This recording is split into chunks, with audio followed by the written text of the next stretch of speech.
Hi, and thanks so much for joining me for my top 5 and bottom 5 Chanel products. I started a series where I talk about my top 5 products from a line as well as my bottom 5 products. And sometimes they're in the bottom because I don't use them as much. I don't get my money's worth out of them. Doesn't mean they're bad products. They might be products you love.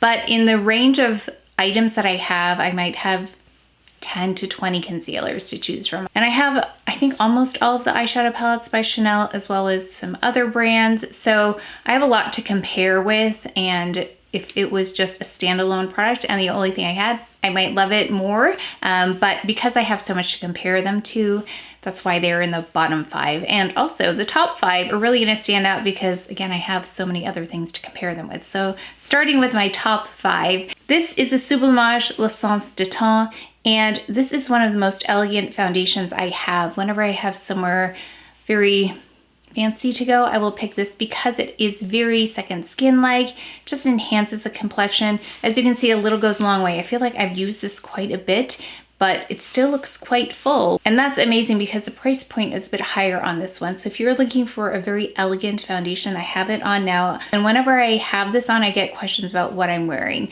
So this looks really good on camera as well as in real life. There's no creasing, no settling into lines or pores or anything like that. It's a really beautiful foundation. I think Chanel does complexion products really well, not all of them, but some of them are amongst my favorites. So this is a newer product. This is the Beige Water Fresh Complexion Touch. This is in B30, and because I ended up with a color that was a little too light for me, because the next color up was too deep for me, I ended up using this under the eye as a concealer, and it's a lovely product for that area. It's a little bit more coverage than the original Water Fresh tint, which I'll talk about in a second. But this has been really lovely under the eye for a lightweight concealer that just evens everything out. It doesn't totally cover up and camouflage that area, but it just has enough coverage and it sets itself. So that's why I love this product. You can see I've used it up quite a bit. I do wish I had a color though for my face that was better, but I love this under the eye. It has come in really, really handy. I wanted to talk about this now. I already have 5 here, but then I looked this up really quickly to see if it was more readily available. So I do want to mention, I saw this is more readily available. So I'm not going to count this because I did this whole face without using this, but it is one of my most used products and one of my top products. But again, I didn't want to spend too much time talking about it because I wasn't sure if it was available. I just checked and it looks like it is available. So yes, this is a favorite product. This is in medium plus, and I do love this all over the face. So it's less coverage than this Complexion Touch, but it is a really lovely product that sets itself as well. So if you're looking for really sheer kind of coverage that just evens out tone, but you can still see the skin, this is lovely. It's the lightest weight foundation I have. And I don't even know if it falls under the foundation category, but it is encapsulated powder, so that's one reason it does not have to be set. So I love this. I wanted to mention that, and I will list that below because I know some of you are waiting for it to come back, and maybe I'll post it just in the community tab. Because I know some of you have been really wanting to pick it up. My 2 top products are complexion products. The third one is not a new product, but this shade is new to them. So the bronzer, this is the one in 392, and I was having to blend the 2 bronzers, the light one and the deep one, together to get the perfect shade for me, and then they came out with this. So this really fits my skin tone. I'll swatch the other 2 for you just so you can see how they look. So I have the lightest shade, I have this one 392, and I also have the deepest shade. It is a really natural looking bronzer, always really beautiful looking, and I'm happy with the results every time I use this. So this is, again, one of my most used, and it doesn't look that used because I used to use the other 2. Those were more used. This is a newer one. I can't forget this one. Where did it go? Oh, I just had it.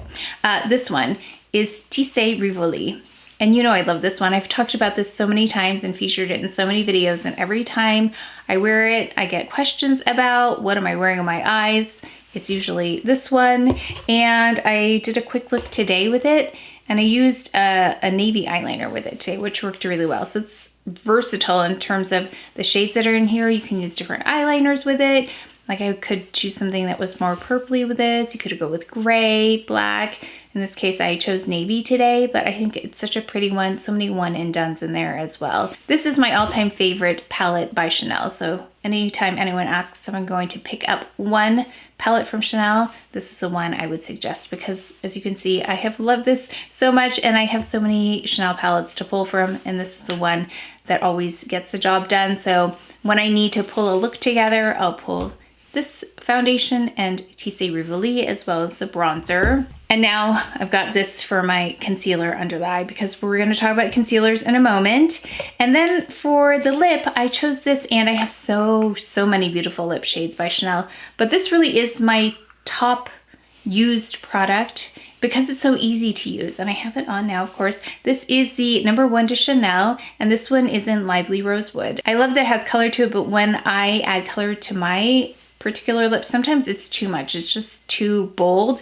So I love this one because it's like my natural lip color, but just a little bit more intense. But I love that it's kind of sheer, and that's what I like about bold lipsticks, is applying them a little bit more sheer. So I think this one's such an easy one to use. You just tap it on. I don't use it on my cheeks though. And I know this is, again, a cheek product as well. I just haven't figured out the best way to use this, so I just use it as a lip color. Bottom 5, I said we would talk about concealers, and I have this, which is, it says they're Corrector de Chanel, but I looked at the ingredient deck and it looked like this was the same ingredient deck as their concealers. And I think I tried a concealer and ended up, I'm not sure what happened to it, but I don't use it at all, because this one, I don't know, it doesn't do the best job of building coverage like I need without adding texture. So I have so many other beautiful concealers that are more reliable. I can work this to the place I need it to be, but it's just too much work compared to Clé de Peau, which I just swipe on really easily. And now the Charlotte Tilbury concealer, which is more like this consistency, those do a better job more easily than something like this. So I do love this peach tone though. I have it on today and it looks pretty good, but I did mix it in with this a little bit just to see how it would go. And I liked the finish better, but the color correcting shade here is actually quite good for these dark spots. So I wish this had a little bit better performance because I would use it more often, but I just want to let you know I don't rely on this concealer. Like I said, I have so many other concealers that I'd pull for before this one. The eyebrow pencil. So I love the idea of this one because it's more like that sword shape that I think Shu Uemura came out with initially, or at least I tried one by Shu Uemura like this. And this one just has that more waxy kind of appearance to it versus something more like a powder. But I am using a Chanel brow product today, just not this one. So this is not my favorite brow product. Yeah, I just have other brow products that are not as shiny, and this one doesn't really stay in place like I need it to stay in place. So that's one of my bottom 5. Another bottom 5 product is their stick blush. Now, I think when I initially tried these, I was trying to just dot it on and then use my hands to kind of move the product around. And what was happening is it was lifting my concealer because I do have concealer right here in front. And it wasn't until I used the Clé de Peau blush brush that I was able to get this to work a little bit better. But there are other stick blushes that perform better, or other cream blushes. For instance, I would go for Victoria Beckham in Major. That is one of my favorite stick blushes, cream blush formulas. Monica Blender has a lovely cream type blush. Hers is more like a whipped texture. But there are other blushes that I can apply that don't lift off the makeup underneath that I would choose before that. This one, I don't think it's gonna be a surprise. I haven't had much luck with any of the Chanel mascaras, which is odd because I know so many people love their mascaras, and I just have not had luck with these. I find that they are very light, and that might be because I have a different preference for my mascara. I want volume, I want length, I want separation right away. And these take a little bit longer to build up. So it's a more natural lash. I think maybe if you have really full lashes to begin with, you might really like Chanel mascaras.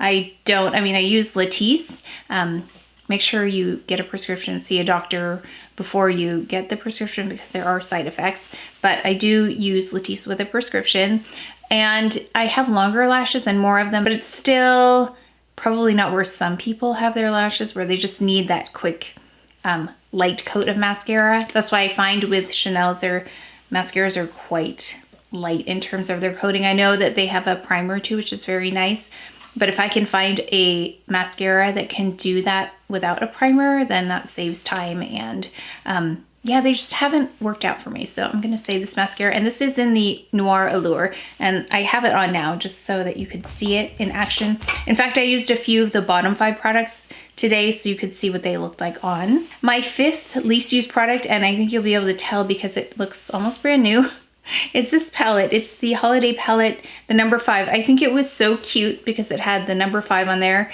the embossing on there with the number 5 perfume bottles and then 5. But I don't think I really pulled for this much at all. Holiday palettes. Now, there are a lot of holiday things that are coming out around this time. And typically, I think like you have found that many of the holiday items are not as good as a permanent collection. There are some where the holiday palettes are actually better than some of the permanent collections, but it's rare. I think in general, they're not as amazing. They usually have a little bit more shimmer to them or glow, which makes sense for holiday. I do hesitate a little bit on picking up holiday collections because I don't know if they're gonna be products I will really use. Recently, the Dior palette I picked up, I will definitely be using that one, but it's a rare thing. So I guess I'm not surprised. I don't use this as much as I would like to, but it's a nice collector's item. It's a good reference for me to have so I can compare for you. And of course, I don't know if this, I think this is probably going up after the Chanel holiday comes in. Of course, I will have picked up many of those pieces as well, just because I know everyone is interested in seeing those, as well as me. If there's going to be a lot of product that I will pick up from a collection, it's going to be Chanel. So I think you'll see that in my videos, that I pick up a little bit here and there from other brands, but mostly I'll pick up almost the whole collection of Chanel. And another reason I pick up limited edition and holiday collections is to help you figure out if you want to purchase something or not, because typically these are not as readily available. Sometimes they're only exclusive to that brand's website, so it's hard to kind of see and swatch and all of that. So I do like to be able to give you some information about those things and compare them for you, because there are cases where sometimes the holiday collection or the limited edition collection sells out and is missed, and there's nothing else like that. So I think these videos are helpful in that way. And if there's anything in particular you would like to see, limited edition or not, please let me know. I'll be happy to pick it up if possible and see what it's all about. And as always, I filmed this look, so look for that video for the top 5 and bottom 5 Chanel look, where I try on my top 5, a few of my bottom 5, and some things in between. This is a full face of Chanel, so make sure to tune into that video. I'd love to know what your top 5 and bottom 5 are from Chanel. So I have a few more things I haven't tried out, so let me know what I should be trying and what I should steer away from. But that is it for today's video, so please take care of each other, stay well. If you enjoyed this video, if you learned something, please give it a thumbs up, subscribe, and I will see you next time.